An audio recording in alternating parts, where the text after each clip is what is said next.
नमस्कार साथियों, भारत भाग्य विधाता टेस्ट सीरीज का आज पहला दिन था। आपका जोश देख के हमारे अंदर भी बहुत अच्छा जोश आया है। आशा उम्मीद करता हूँ कि ये जोश अगले साल आपके विद्यालय में आप अपने स्टूडेंट्स के साथ दिखाए। तो जैसा कि आपने कहा था कि टेस्ट सीरीज का जो सॉल्यूशन हम यूट्यूब पे डालेंगे, तो आज की टेस्ट सीरीज का सॉल्यूशन सबसे पहले मैं साइकोलॉजी का सॉल्यूशन कराऊंगा। उसके बाद सर राजस्थान जीके और ईवीएस का सॉल्यूशन आपके सामने लेके आएंगे। तो पहला सवाल साइकोलॉजी का, व्यक्तिगत शिक्षार्थी एक दूसरे से खालिस्तान में क्या आएगा, में भिन्न होता है। किस चीज में भिन्न होता है? तो आप देखिए, सिद्धांत समान होते हैं, उनका क्रम भी विकास का समान होता है, और जो सामान्य बात आ गई तो सामान्य सब पे लागू होती है, तो यहाँ पे बराबर रहेंगे। लेकिन उसकी जो दर होती है, यानी उसकी दर किसकी, विकास की, ये बिल्कुल अलग अलग होती है। किसी बच्चे में जल्दी होता है विकास, किसी में धीरे होता है। बहुत सामान्य क्वेश्चन है, लेकिन समझने के लिए आपको प्रश्नों को समझना। अगर अपने आपको पता है BSTC क्लास में या डेट वाली पुराने क्लास में आपको समझाया था, जो आपको लगता है ना, आपके बाकी ऑप्शंस को भी पढ़ो। साइकोलॉजी में आपको बाकी ऑप्शन को भी पढ़ना पड़ेगा। ऐसा नहीं कि आप लगता है कि उत्तर यही है, दूसरा और ज्यादा सही हो सकता है, तीसरा और ज्यादा सही हो सकता है, चौथा सबसे ज्यादा सही हो सकता है। आपको साइकोलॉजी में पूरे क्वेश्चन पढ़ने ही पढ़ने हैं। दूसरा क्वेश्चन, निम्न में से कौन सा मानव विकास का सिद्धांत नहीं है? साफ और स्पष्ट पूछा है। तो क्या पूछा? मानव विकास सिद्धांत नहीं है तो क्या है? निरंतरता का सिद्धांत, कंटिन्यूटी रहता है। दूसरा सिद्धांत अनुक्रमिकता का, यानी क्रम होता है उसमें एक के बाद दूसरा। तीसरा सामान्य से विशिष्ट होता ही है, सामान्य गतिविधि करते। फिर क्या बचा? प्रतिवर्ती। इसका तो कईयों को हिंदी अर्थ भी नहीं आता, इसलिए समझ में नहीं है। इसे हम हिंदी के बजाय अंग्रेजी समझे, रिवर्सेबल। रिवर्स जानते हो आप? रिवर्स तो विकास के वापस उल्टा जाएगा क्या? कभी नहीं होता। तो अपने आप ये चीज है। तो प्रतिवर्ती शब्द, कई सारे साइकोलॉजी में शब्द ऐसे हैं जो आपको अंग्रेजी से ही ज्यादा समझ में आएंगे। तो इसे याद रखेंगे हम, किससे? रिवर्सेबल। ठीक है, जैसे ना शिरोपदाभिमुखी, सिफेलोपोडल वगैरह, इस तरह से। तो आपने सब अंग्रेजी शब्द याद करो, और ज्यादा बड़ा कोई नहीं, दिक्कत नहीं है। तो प्रतिवर्ती नहीं होता है, और वास्तव में ये फर्स्ट ग्रेड के इनमें पूरा लिख करके आया है कि विकास क्या है क्या नहीं है। ठीक है ना। इसके बाद अपन देखते हैं आगे क्वेश्चन नंबर 3। बहुत ही अच्छा क्वेश्चन है ये। अगर ये क्वेश्चन अगर आपने किया क्वेश्चन नंबर 3, तो मैं मानूंगा कि आपने साइकोलॉजी अच्छी तरीके से पढ़ी है और अच्छे टीचर से पढ़ी है। प्रश्न का उत्तर भी बताऊंगा, साथ में कारण भी बताऊंगा। पहला क्या? EQ और IQ। पहले तो EQ और IQ क्या जानते हैं? Full form. जानबूझ के मैंने फुल फॉर्म नहीं लिखी है, शॉर्ट में लिखी है। EQ तो आप जान रहे हो, इमोशनल। IQ, very good. तो अब यहां पर है प्राप्त व प्रदत्त। ये क्या चीज है? प्राप्त है या प्रदत्त है? क्वेश्चन मैं करूँ, कई लोगों को तो क्वेश्चन ही समझ में नहीं, सर इसमें क्या पूछा आपने? मजाक नहीं करूँगा, ये कहता है ना। दूसरी क्या? मानक प्रदत्त है क्या? तीसरा निकाल गया प्रदत्त है क्या? व्यक्तिगत है क्या? अपने को समझा। अब इसमें क्या चीज? EQ और IQ चीज क्या है? EQ IQ क्या चीज है कि हम किसी भी चीज को एक यहाँ से मान रहे हैं कि भाई 80 से लेकर के 100 तक बच्चा क्या, 110 तक बच्चा क्या है, सामान्य बुद्धि है। ये हमने माना है। जैसे अपन ना BP, कि भाई BP क्या है, 70 से नीचे तो लो होगी, 90 से नीचे लो होगी, 100 और 120 से ज्यादा आगे हाई होगी। ये अपन ने माना ही नहीं माना। अपन कहते हैं ना भाई 18 साल का व्यक्ति होता है और 25 साल के बीच में उसके शादी हो जानी चाहिए या नौकरी लग जानी चाहिए कम से कम, ये तो ये ना। तो अपन एक माना ही है। तो ये क्या है? माने गए प्रदत्त है। प्रदत्त यानी आंकड़े, अपन ने ये मानक प्रदत्त है। अपन ने इन चीजों को माना। EQ ये होने चाहिए, इससे बीच में इतना होना चाहिए, ये होने, ये मानक प्रदत्त है ना। बाकी अगर आपने तुक्के से सही हुआ तो ऐसा भी मत मानना। अगले चीज को समझो, चीज को समझो, पूछा क्या गया और वास्तव में पूछे गए सवाल है ये। नेक्स्ट है, निम्न में से कौन सा कथन सत्य? अच्छा, एक बात याद रखना, निम्न में से कौन सा कथन सत्य है, इसको तो आपको गौर से पढ़ना है, क्योंकि गौर कभी सत्य असत्य में फर्क पड़ जाता है, अपन भूल जाते हैं। तो ये चीज को अपने आप नोटिस में बहुत ध्यान से देखें। तो अब इसमें क्या, लड़के अधिक बुद्धिमान होते हैं, लड़ाई नहीं करनी अपने को, ध्यान रखना। इन सेंटेंस के चक्कर में अपना व्यवहार किसी को खराब नहीं करना। लड़के बुद्धिमान होते नहीं होते तो बेचारे खैर कोई बात नहीं है, लेकिन लिखा हुआ है लड़कियां अधिक बुद्धिमान होती है। वास्तव में आजकल लड़कियां ज्यादा बुद्धिमान है ही है, इसमें कोई दो राय नहीं है। लेकिन बुद्धि का लिंक के साथ संबंध नहीं। लेकिन अपन साइकोलॉजी पढ़ रहे हैं तो जो दिखने की चीज नहीं, अपन जो नोटिसेबल, जो नोटिस में सार्वभौमिक जो सत्य होती है, उस तरह से सामान्य बात क्या है कि बुद्धि का लिंक के साथ कोई संबंध नहीं होता है। वास्तव में अगर ऐसा होता क्या ना, तो दिक्कत हो जाती। पहले कहते थे ना, वो चीजें अब नहीं है। और आप देखो वास्तव में हर क्षेत्र में अब लड़की आगे बढ़ रही है, ऐसा भी नहीं है। लड़का लड़की एक समान है ना। फिर आते हैं अपन पांचवें क्वेश्चन, निम्न में से कौन सा कारक मंद बुद्धि बालक के लिए आवश्यक नहीं है। आपके कई प्रकार के बालक, 7-8 प्रकार के विशिष्ट बालक आपके है ना, तो उन बालकों में से एक प्रकार है मंद बुद्धि बालक है ना। तो उस मंद बुद्धि बालक के लिए क्या आवश्यक नहीं है, तो उसके अंदर ये सीखने की वेद की गति है ना, तो उसके वेद की गति एक तो ये, उसके शारीरिक दोष, अमूर्त चिंतन का अभाव और मौलिकता। तो देखो यहाँ पर कि उसकी गति होती है तो वो भेद होता है, यानी वो वास्तव में बहुत स्लो गति से सीखता है। दूसरी चीज है शारीरिक दोष होती हैं, मंद बुद्धि में शारीरिक दोष की वजह से भी कई सारी दिक्कतें होती हैं। तीसरा अमूर्त चिंतन का अभाव, अमूर्त उसके सामने कोई चीज नहीं है तो वो समझेगा ही नहीं। तीनों चीजें उसमें अवेलेबल है लेकिन मौलिकता उसमें नहीं होती है, इसलिए आंसर क्या हो जाएगा अपना ये सृजनात्मकता के अंतर्गत आता है।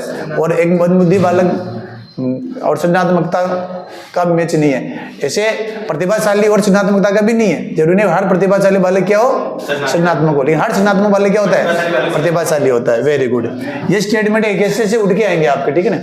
नेक्स्ट क्वेश्चन है, बालकों में प्रभावी अधिगम हेतु निम्न में से कौन सा विकल्प कम महत्व रखता है। महत्व तो सारे रखते हैं लेकिन कम महत्व रखता है अगर आप उनको क्रम के हिसाब से जमाए तो। देखो इसमें सीधा सीधा मैं आपको बताऊंगा कि बौद्धिक आधार है वो भी महत्व रखते हैं, अभिप्रेरणात्मक आधार भी महत्व रखते हैं, शारीरिक आधार भी रहेंगे, अभिप्रेरणा से अधिगम करेगा, शरीर स्वस्थ होगा तो पढ़ पाएगा, लेकिन दार्शनिक आधार ये सबसे कम महत्व रखते हैं, इसलिए हम क्या देंगे आंसर, दार्शनिक आधार आंसर अपन देंगे इसको। क्वेश्चन नंबर 6 में दार्शनिक आधार। अब क्वेश्चन नंबर 7,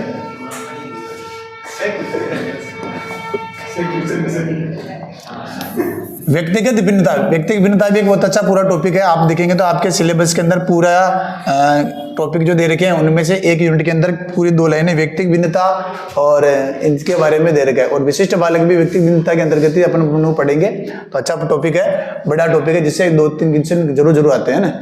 तो देखते हैं व्यक्तिगत भिन्नता के आधार पर पार्क हर्स्ट ने बालकों के लिए कौन सी शिक्षा पद्धति दी है। तो सीधे सीधे इसका नाम है डाल्टन प्लांक। ये कुछ सब देखो, इसमें साइकोलॉजी में अपने कुछ होंगे जिनको रटना है और किनको अवबोध के आधार पर समझना है।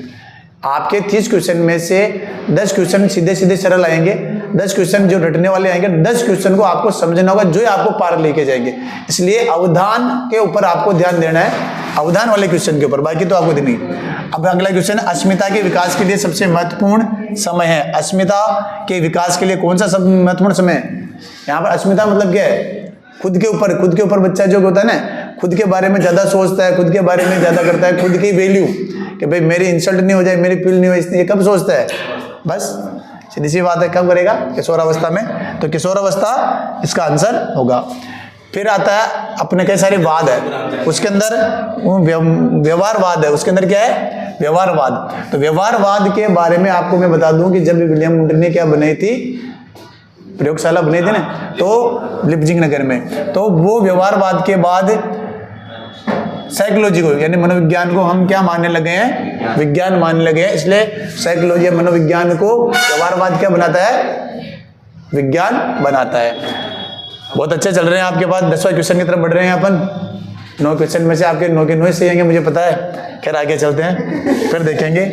10वां, व्यक्तिगत व सांस्कृतिक प्रतिरूप नामक पुस्तक किसने लिखी। ये बहुत अच्छा क्वेश्चन है। अच्छा, इसका आंसर आप कहो तो मैं नहीं बताऊं।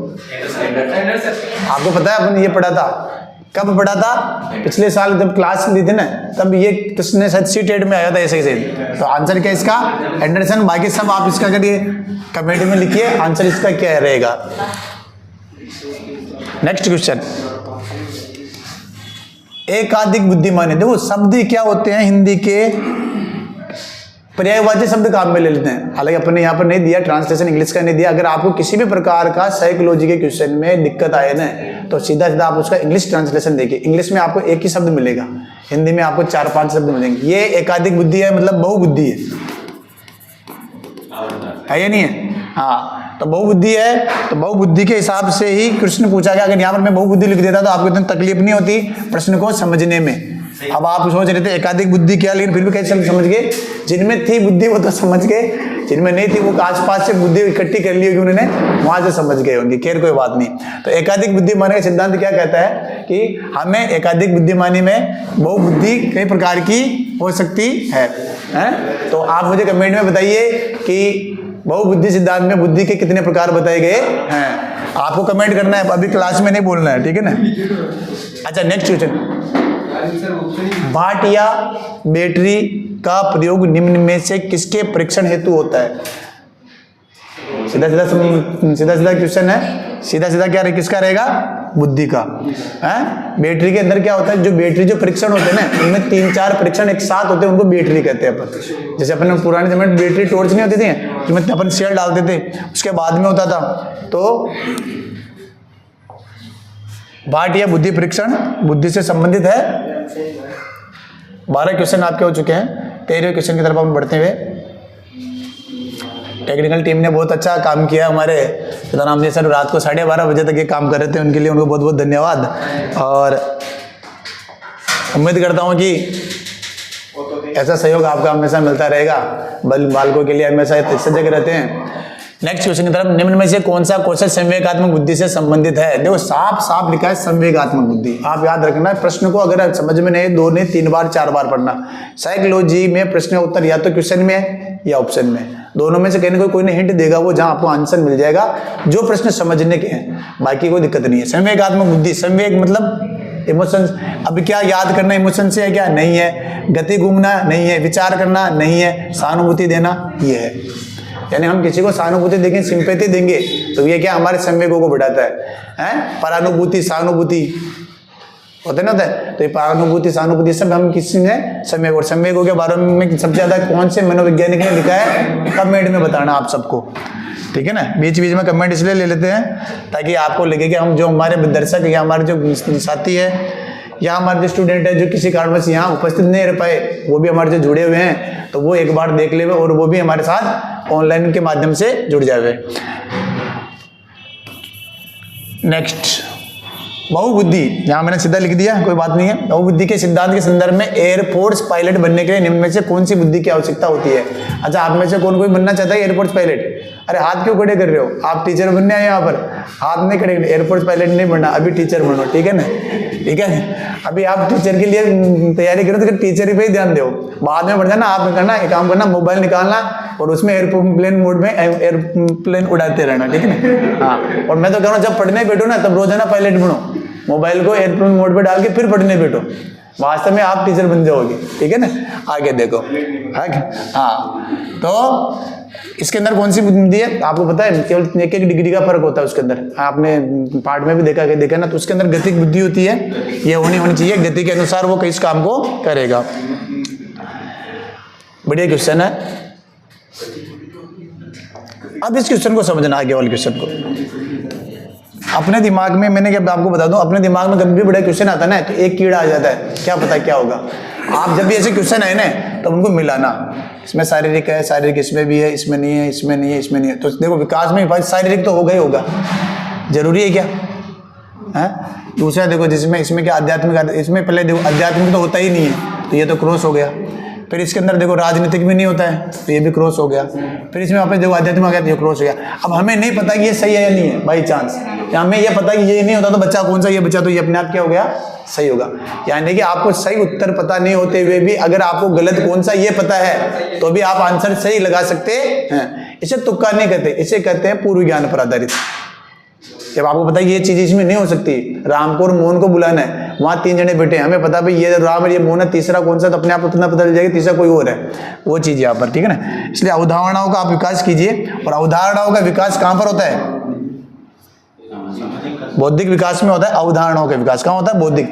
हम किसी भी चीज के प्रति हमारे मन में एक अवधारणा बना लेते हैं, जिसे कहते हैं पूर्वाग्रह, ये अच्छा है ये बुरा है। यहाँ पर वो नहीं है, आप जो कहो ना सामाजिक विकास, यहाँ पर रीति रिवाज नहीं है, जिसमें सामाजिक अवधारणा किसके प्रति, कि मेरे प्रति, आप साइकोलॉजी प्रति आपकी क्या अवधारणा है? साइकोलॉजी एक कठिन सब्जेक्ट है, तो ये अवधारणा आपके बौद्धिक विकास की वजह से तो बनी। आपका बौद्धिक विकास थोड़ा कम रह गया, इसलिए तो बौद्धिकता के अंदर आप थोड़ा स्पीड में करेंगे इसको, ठीक है ना।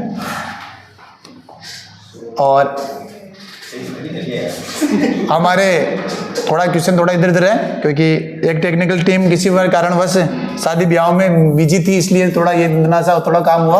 आज वो आ गई है चेक करने के लिए, देखने के लिए। अभी बताएंगे हमारे को, सर आप इसको ऐसे करेंगे, हम कर लेंगे, उनके सानिध्य में ये काम भी हम कर लेंगे, ठीक है ना। उनकी करंट की क्लासेज बहुत बढ़िया करंट मारती है, आप देखना कभी कभी। देखिए, बच्चे में उचित विकास को सुनिश्चित करने के लिए उसका स्वस्थ शारीरिक विकास एक महत्वपूर्ण आवश्यकता है। यह कथन गलत हो सकता है क्योंकि विकास नितांत व्यक्तिगत मामला है। बहुत अच्छे। फिर आगे क्या दे रखा है, थोड़ा स्पीड से करेंगे।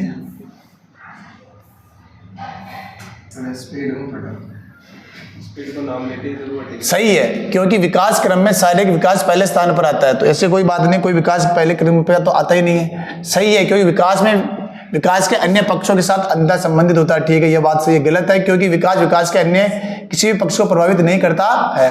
तो ये भी गलत है। तो यानी आंसर अपना क्या हो जाएगा, सही है, क्योंकि विकास एक पक्ष से दूसरे पक्ष पे संबंधित होता है। क्यों? क्योंकि अगर आपका शरीर स्वस्थ रहेगा तो मन भी स्वस्थ रहेगा।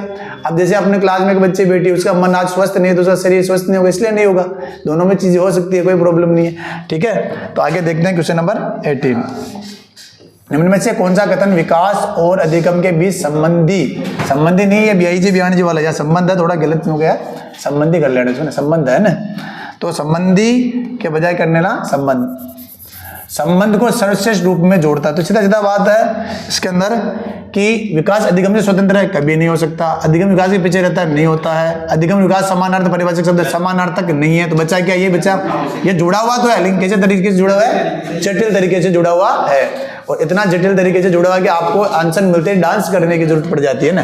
अपना सही होता है तो मजा आता है। अगला क्वेश्चन, शेषवावस्था की मुख्य विशेषता क्या नहीं है। अच्छा, मैं आपसे पूछना चाहता हूँ मेरे जो दर्शकों, मेरे प्यारे छात्रों से, कि शेषवावस्था की अवस्था जो कितने साल से कितने साल की होती है, कमेंट में आपको बताना है। ठीक है ना, कमेंट में ही बताना है। ठीक है ना, मैसेज करके नहीं बताना है। ठीक है ना। शेषवावस्था की मुख्य विशेषता क्या नहीं है। तो स्टार्ट करते हैं अपन सीखने की प्रक्रिया में तीव्रता। देखो, वास्तव में सीखने की प्रक्रिया में तीव्रता तो बहुत आवश्यक है, कि शेषावस्था में जितना विश्व का विकास सीखना होता है उतना सीख जाता है। बाद में तो ये तो रोता फिरता रहता हुआ नहीं। फिर क्या है, जिज्ञासा की प्रवृत्ति। अच्छा, बहुत अच्छी चीज है जिज्ञासा। अगर क्यूरियोसिटी आप में है तो आप किसी भी उम्र में सीख सकते हो। अगर आप में जिज्ञासा नहीं है तो आप नहीं सीख सकते हो। चिंतन प्रक्रिया, चलो अभी इस पे बात करते हैं। फिर अनुकरण, छोटा बच्चा अनुकरण करता ही है, 0 से 2 साल तक होते हैं। इतना चिंतन नहीं करता, उसे जो कुछ कहा जाए वो कर लेता है, वो मान लेता है। इसलिए यहाँ पर चिंतन प्रक्रिया है, वो क्या होगा, आंसर होगा। फिर क्वेश्चन नंबर 20 क्वेश्चन पे अपन बात करते हैं कि किस मनोवैज्ञानिक के अनुसार विकास एक सतत और धीमी प्रक्रिया है। तो धीमा धीमा विकास हमें बताने वाले कौन है, स्किनर जी। ठीक है ना। अब ये तो परिभाषाएं हैं, आपको याद करनी पड़ेगी। अब आज इस पेपर में आ गया तो आपको याद रह जाएगी, तो आपके क्वेश्चन जब पेपर में आएगा तो आपको दिक्कत नहीं आएगी। अगला क्वेश्चन है, परिपक्वता का संबंध है। परिपक्वता का संबंध किससे है, विकास से, बुद्धि से, सृजनात्मकता से या रुचि से। बताइए किससे, परिपक्वता को क्या करती है, विकास से ही संबंधित है। बस कुछ क्वेश्चन और, 22वां क्वेश्चन इतना सा खूब है मेरे हिसाब से, ज्यादा बड़ा दिख रहा है, पीछे तक दिख रहा है सबको, ठीक है।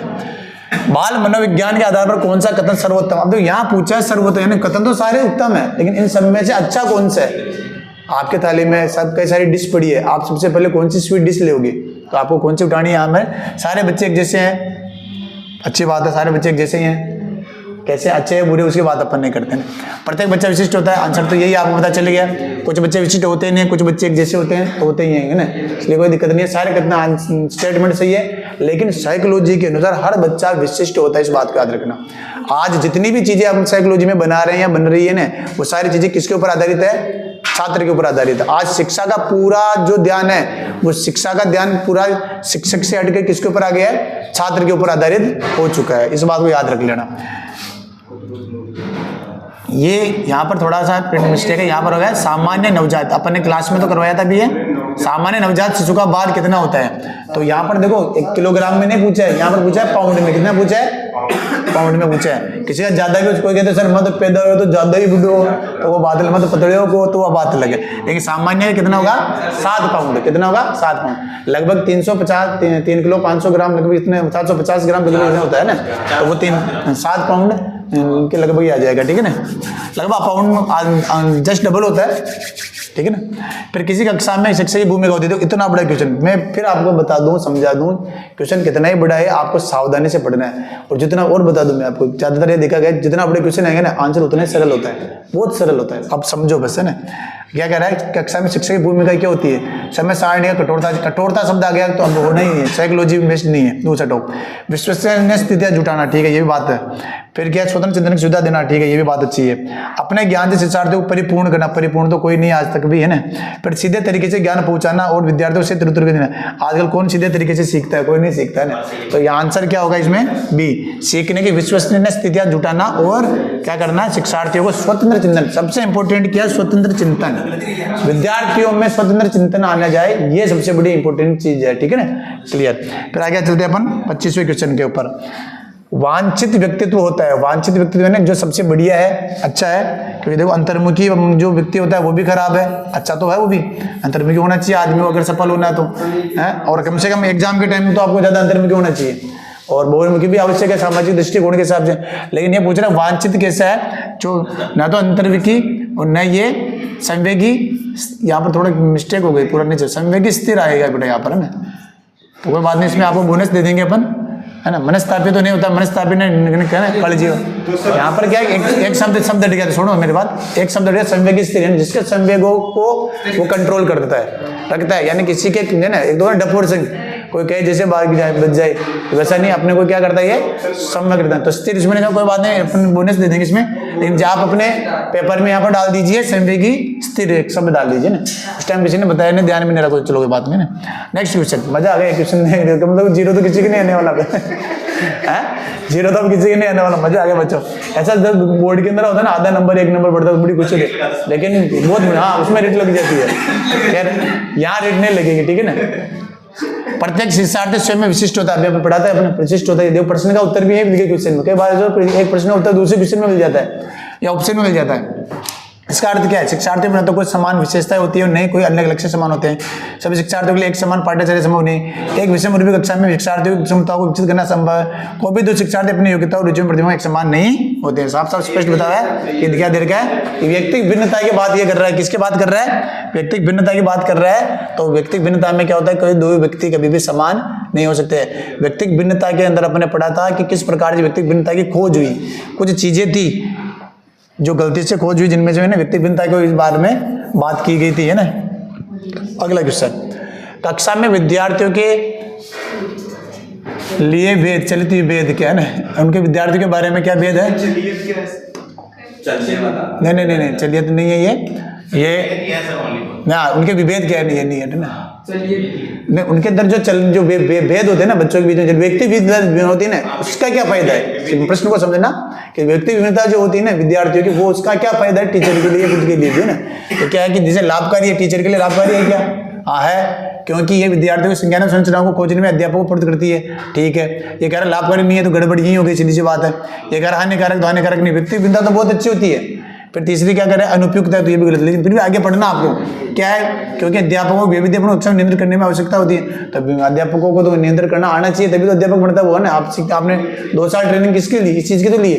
फिर आता है विद्यार्थियों में परस्पर द्वंद्व उत्पन्न होता है, विद्यार्थियों में कोई द्वंद्व उत्पन्न नहीं होता है, विद्यार्थी बहुत सुलझे हुए होते हैं, ठीक है ना। और कहीं भी हो भी जाता है तो बाहर स्कूल के बाहर अपने साथ जो देख लेते हैं।